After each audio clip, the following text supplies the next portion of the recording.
There are often tensions between those who man the rockets and the politicians and the generals who command them. The politicians often get their way, even when their orders are lethal. In 1960, a Russian rocket exploded on the launch pad, killing 126 engineers and ground crew. Against the better judgment of many of them, they were where they were and doing what they were doing because a Soviet general was impatient to see the rocket take off. Like other catastrophes, it was kept secret. But in 1967, there was a Russian space tragedy that the whole world watched.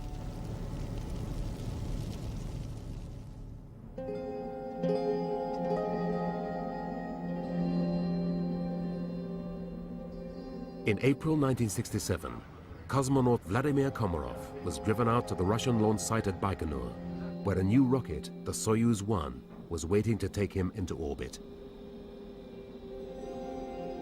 Soyuz had a troubled history. 3 unmanned launches had ended in disaster.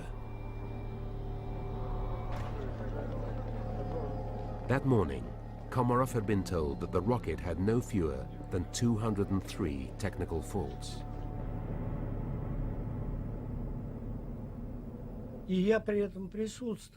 I was there when Komarov was being interviewed. And I saw that he was sort of depressed. He didn't smile, he didn't joke. He was sad and depressed.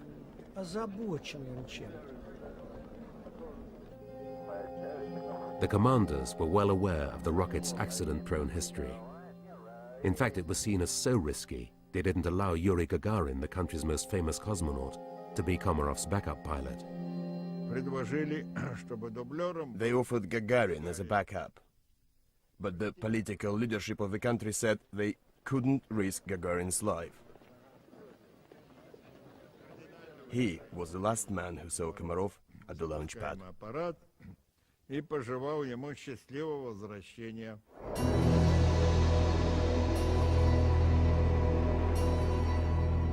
Komarov was launched on Soyuz 1 early on the morning of the 23rd of April.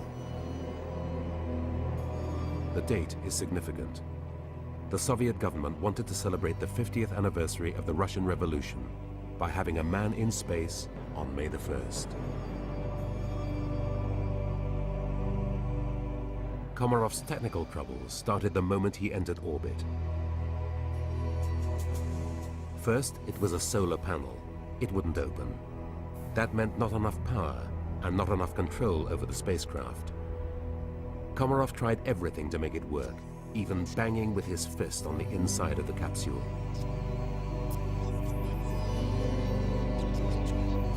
Finally, after 19 orbits, his commanders gave up. Komarov was ordered back to Earth. Komarov,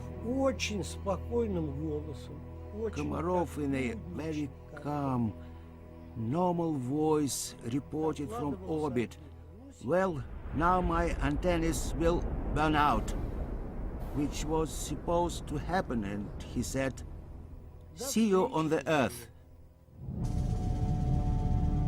Komarov nursed the failing Soyuz into position for re-entry.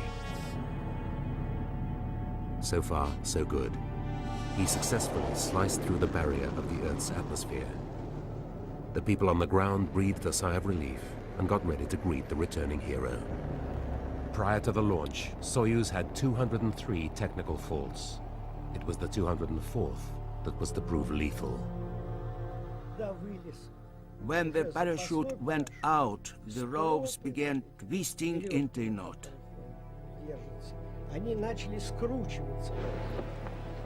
With his tangled parachute flapping uselessly above him, Komarov realized he was about to die. It hit the ground. The lander cracked, and there was a fire inside.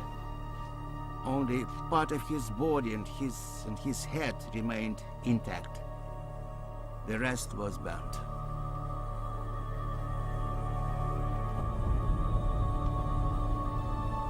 Next to the shattered capsule, lay the twisted parachute that had failed Vladimir Komarov. It was discovered later that a mistake had been made at the factory. No matter how well the rest of the flight had gone, Komarov would never have got back alive. His fate was sealed months before the launch. So instead of having a man in space for May Day, the government that had sent Komarov up in an unreliable spacecraft were faced with a state funeral. Parts of the dead cosmonaut were buried in Red Square. The rest of his body lies at the crash site.